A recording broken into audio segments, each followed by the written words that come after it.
સહજાનંદ સ્વામી મહારાજની જય, અક્ષર પુરુષોત્તમ મહારાજની જય, શાસ્ત્રીજી મહારાજની જય, યોગીજી મહારાજની જય, પ્રગટ ગુરુ હરિપ્રસાદ સ્વામી મહારાજની જય જય જય. આજના મંગલ દિને ઠાકોરજી સાથે સ્વામી દાદા આપણી વચ્ચે પધાર્યા છે, ત્યારે આત્મીય સ્કૂલ વતી હૃદયપૂર્વક સ્વાગત કરું છું.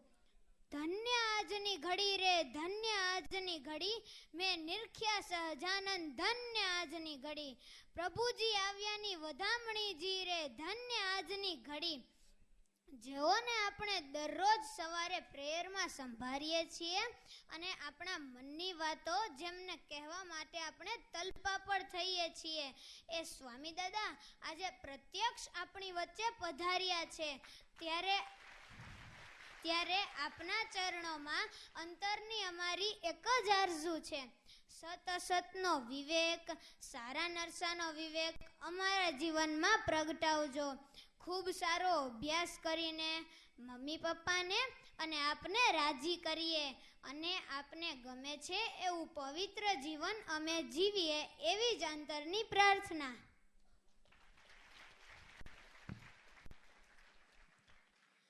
હું ભારતનો વીર સેનાની, હું ભારતનો વીર સેનાની. આવી દેશભક્તિની દાઝ લઈને આપણી વચ્ચે ઉપસ્થિત થાય છે સુરત કેજી સેક્શનનું ભૂલકું યોગી મકવાણા. તેમના જીવનની એક સરસ વાત કહેતા મને ખૂબ આનંદ થાય છે કે તેઓ રેગ્યુલર ત્રીજ, નોમ અને અગિયારસ કરે છે. તેઓને અગિયારસના દિવસે નાસ્તામાં પીઝા, પાઉંભાજી કે નૂડલ્સ આવ્યા હોય તો પણ ક્યારેય તેમનું મન લલચાતું નથી. સાથે સાથે એકેડેમિક સાઈડ પણ ખૂબ જ બ્રિલિયન્ટ છે. હેન્ડરાઇટિંગ પણ ત્રણેય લેંગ્વેજમાં ખૂબ જ સરસ થાય છે. તો આવો આ નાના ભૂલકાના મુખેથી સાંભળીએ સ્વામી દાદાને ગમે છે એવી દેશભક્તિની વાત. હું ભારતનો વીર સેનાની.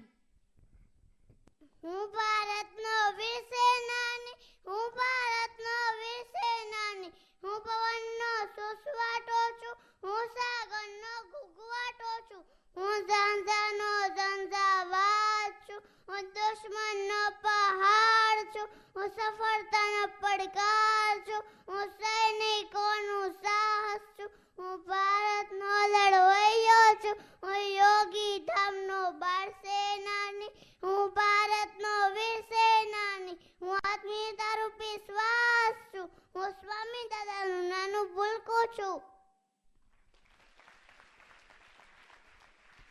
વેરી ગુડ પરફોર્મન્સ યોગી.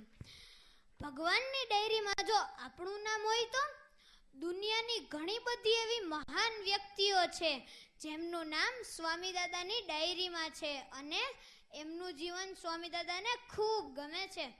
Albert Einstein, Thomas Alva Edison, Rabindranath Tagore, Lal Bahadur Shastri અને Sardar Patel.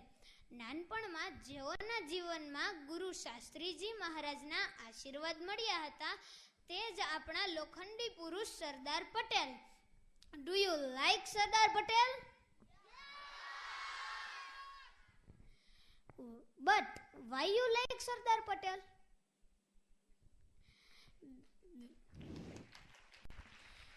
Because his leadership, his fearless and his fighting spirit.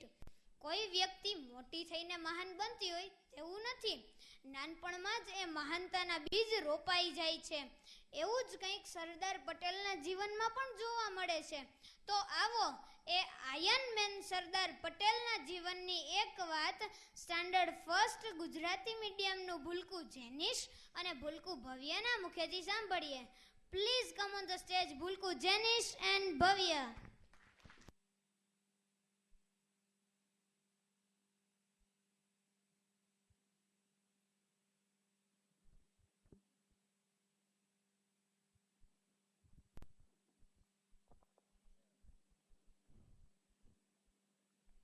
My name is Janice. I am studying in standard first A Gujarati medium in Atmiya School.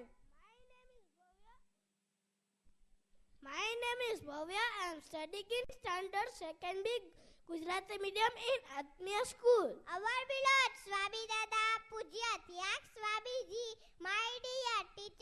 and my dear friends, today I would like to say something about our Iron Man, that is Sardar Patel. Sardar Patel belongs to the category of heroes that would do honor to any country. His achievements will be a source of inspiration. His services to the nation will be remembered in the times to come with gratitude. Sardar Patel was born on 31st October 1875 in Karamsad. His father Zavarbhai Patel was bold and patriotic at the core of his heart. Sardar Patel did his primary education in his village. Once in school, teacher wrote 3-letter words, dog, donkey and lion, on the blackboard.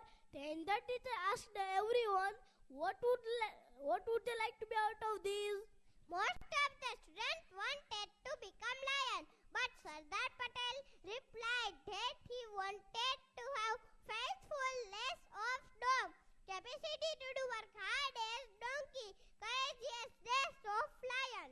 This shows that Sardar Patel had a vision to take good things from everyone right from his young age. For his further studies, he went to England and he became a successful barrister. After winning success in Bardoli Satyagraha, he also won the epithet Sardar from the people because of his exceptional organization skill, great hold on the masses. He was elected the Deputy Prime Minister in 1946. Sardar Patel is most remembered for his great temper and political acumen in solving the problem of pursuing the Indian native status to join the Indian Union. He was also successful in replacing the autocratic structure of the status by democratic government. Sardar Patel was called the Iron Man of India. He made a permanent niche in the Indian history by his political genius, statesmanship and practical idealism. And Param Pujya Hari Prasad Swamiji also him like for his religiousness. Param Pujya Swamiji loves Sardar Patel for his devotion towards his spiritual master and patriotic feelings. Dear friends, a Sardar is the only solution to make the India of our dreams which can lead the India. હે બાળ મિત્રો, આપણા અખંડિત હિન્દુસ્તાન માટે we must edit Sardar Patel. We must edit Sardar Patel. We must edit Sardar Patel. આજે આપણે પ્રતિજ્ઞા કરીશું કે સરદાર પટેલના આદર્શો આપણા જીવનમાં સ્વીકારી તેમની રાહે ચાલવા પ્રયત્ન કરીશું. Thank you. જય Swaminarayan. Super performance. Yogidham educational સંકુલ. હું યોગીધામનો અને યોગીધામ મારું. હું સ્વામી દાદાનો અને સ્વામી દાદા મારા. પરમ પૂજ્ય સ્વામી શ્રીએ 1988 અને 89માં ઉભરાટ સુરતની શિબિરમાં આ કેમ્પસ આપણે સંભાળ્યું નહોતું. ત્યારે સ્વામી દાદાએ પરાવાણી ઉચ્ચારેલી કે ભણવા જેવી તો બ્રહ્મ વિદ્યા છે અને એ પણ અહીંથી ભણાશે.